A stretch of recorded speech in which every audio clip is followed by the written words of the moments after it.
First of all, you need to know them for your own life, because you got to know that there are differences in intelligence. It's really important. If you go into a job and you're not smart enough for that job, you're going to have one bloody miserable time. And you're going to make life wretched for the people around you, because you won't be able to handle the position. And as you climb hierarchies of competence, the demand on fluid intelligence increases.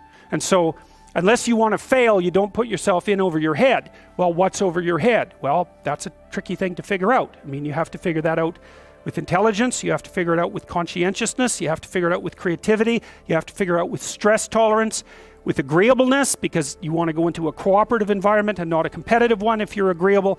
And with neuroticism, you probably want to keep the stress level of your job relatively low, because those are all places that you can break down. And most people have at least one significant weakness in their intelligence personality makeup, and you got to be careful not to place yourself in a position where that's going to be a fatal flaw. But what you really want to do, as far as I can tell, if you want to maximize your chances for both success and let's say well-being, is you want to find a strata of occupation in which you would have an intelligence that would put you in the upper quartile. That's perfect. Then you're a big fish in a small pond, and you don't want to be the stupidest guy in the room. It's a bloody rough place to be. So, and you probably don't want to be the smartest guy in the room either, because what that probably means is you should be in a different room, right? You should look at a place where, if you're right at the top, you've mastered it. It's time to go somewhere where you're a little lower, so that you've got something to climb up for. So, and if you're not hyper conscientious, for example, you're probably not going to want a job that you have to work 70 hours a week at, because you're just not wired up that way. You'd rather have some leisure, and more power to you.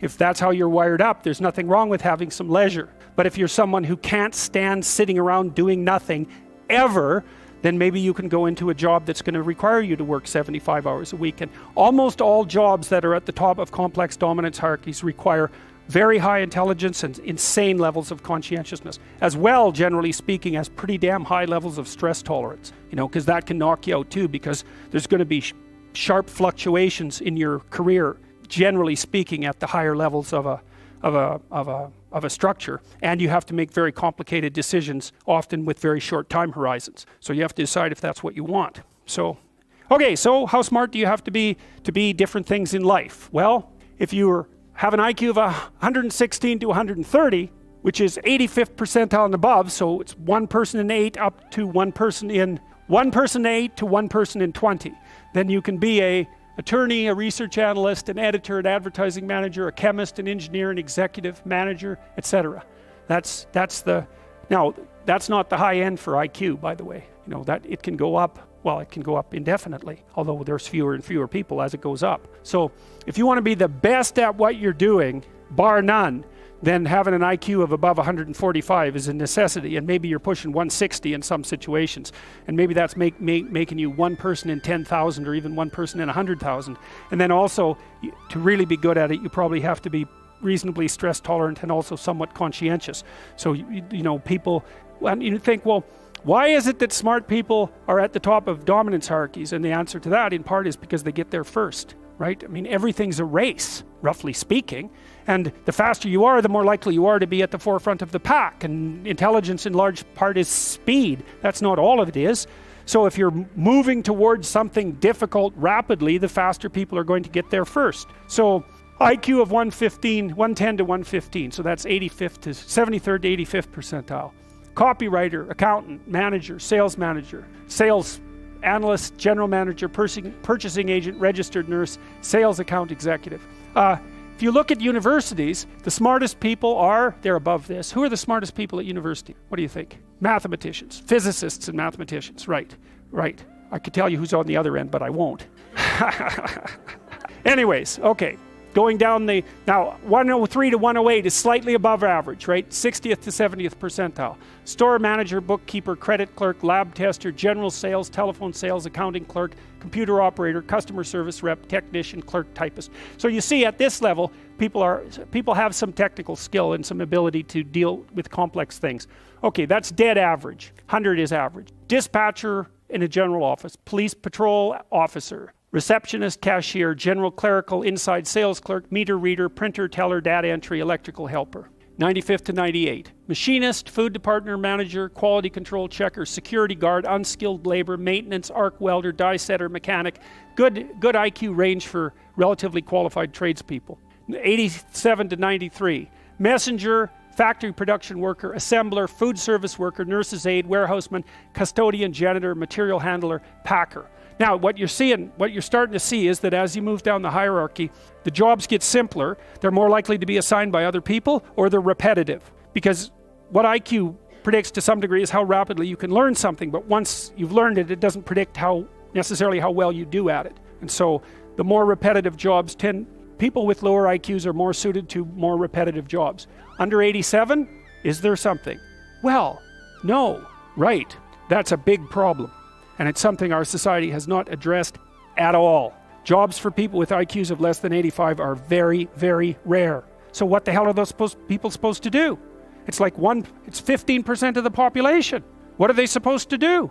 Well, we better figure it out, because one of the things that's happening too is that as the high IQ tech geeks get a hold of the world, the demand for cognitive power is increasing, not decreasing, right? You want to be a teller? Well, you know, those checkout machines, they're not so simple. You want to work at McDonald's? You think that's a simple job? You don't see robots working at McDonald's.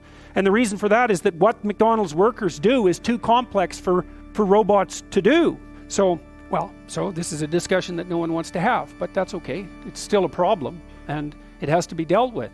So the US government, I think I told you this at one point already, it's illegal to induct anyone into the US Army if they have an IQ of less than 83, right? It's about 10% of the population, because the US Army, and they've been doing IQ testing since IQ testing began, because they want everybody they can possibly get into the Army, because in peacetime, they use it as a way of moving people up the socioeconomic ladder, and in wartime, well, obviously, you need as many soldiers as you can get your hands on. And so you're not going to be any pickier than you have to be. So when the US Army says it's illegal to induct anybody into the armed forces if they have an IQ of less than 83, then you know that they've done it for absolute necessity, right? And when people have made a finding that contradicts what they want to hear, and they're doing it out of absolute necessity, you can be reasonably true that it's one of those facts that just won't bloody well go away. And so you might think, well, if there's nothing for someone with an IQ of less than 83 to do in the Army, what makes you think that there's something that they can do in the general population? And then the issue is, you know, because the conservatives will say, well, they should just work harder. It's like, sorry, that ain't going to fly. And the liberals will say, well, there's no difference between people anyhow, and you can just train people to do everything. And that's wrong. So they're both wrong, and they're seriously wrong.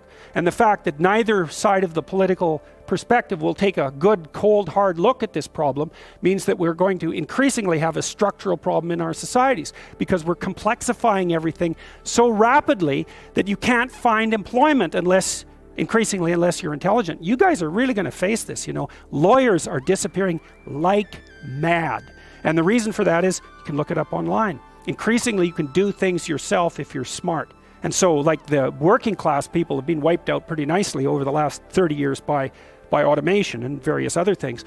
It's the low end of the white collar class that's coming up next.